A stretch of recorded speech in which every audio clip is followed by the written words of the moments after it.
Europe 1. Il est 8h33, c'est l'heure de la revue de presse avec David Abiker, Nikos. Bonjour David Abiker. Bonjour Nikos, bonjour Céline, bonjour à tous. Ce matin dans la presse, 2 femmes peuvent en cacher une autre. L'Europe vient d'inventer le concept de femme providentielle. C'est ce qu'on se dit en lisant la presse du jour. 2 femmes pour sortir de la crise, titre Le Figaro. Christine Lagarde et Ursula von der Leyen, les nouveaux visages de l'Europe. En une des Échos, 2 femmes à la tête de l'Europe, titre encore Le Télégramme. Et la presse est unanime. Quelle belle avancée sociétale que de choisir 2 femmes. Laurent Marchand de Ouest France résume à lui seul tous ses éditos satisfaits après des heures de négociations stériles entre États. Voilà une première historique avec 2 femmes à des postes de pouvoir. C'est aussi la confirmation que sans un accord entre la France et l'Allemagne, l'Union européenne risque la paralysie. Mais si le sexe des responsables réglait tous les problèmes du couple franco-allemand, en particulier, et de l'Europe en général, ça se saurait, car ces 2 Européennes au pouvoir en cachent une autre qui peut leur poser problème. Et c'est une femme qui s'appelle Carola Rackete. Celle que Matteo Salvini, ministre italien de l'Intérieur, appelle sans élégance l'emmerdeuse qui fait de la politique sur le dos des migrants. Et là, c'est un peu la pizzeria qui se moque de la mozzarella.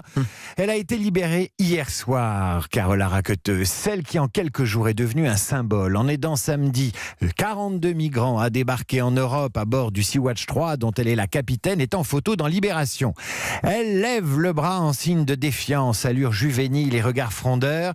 Libérée hier soir, Carola Rackete est devenue en quelques jours, explique Libération, l'incarnation des citoyens d'Europe écœurés par les lâchetés des États européens qui les gouvernent. À 31 ans, cette spécialiste de la recherche polaire, défenseuse de l'environnement qui navigue depuis des années et reconnue même par la marine italienne pour son efficacité en matière de sauvetage, fait l'objet d'une enquête pour aide à l'immigration clandestine et pour avoir forcé le blocus des eaux territoriales italiennes.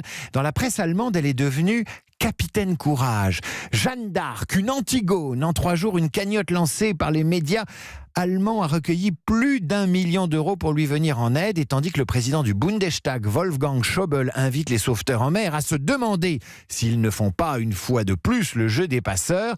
Dans La Voix du Nord, Éric Dussart souligne combien le cas Rackete va encore accentuer les divisions européennes.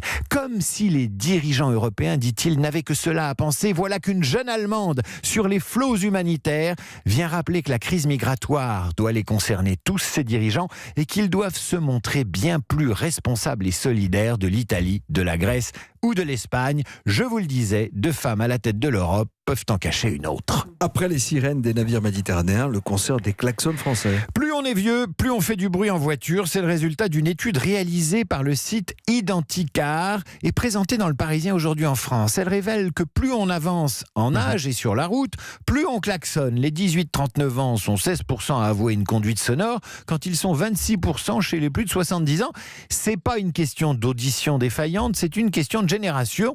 Ceux qui ont appris à conduire après-guerre ont été éduqués à utiliser le klaxon, non pour agresser, mais pour avertir, ce qu'un ancien prof de conduite appelle aussi le klaxon moralisateur. Ça ne fait pas des vieux de meilleurs conducteurs, car à se focaliser sur les erreurs des autres, on ne fait plus attention aux siennes.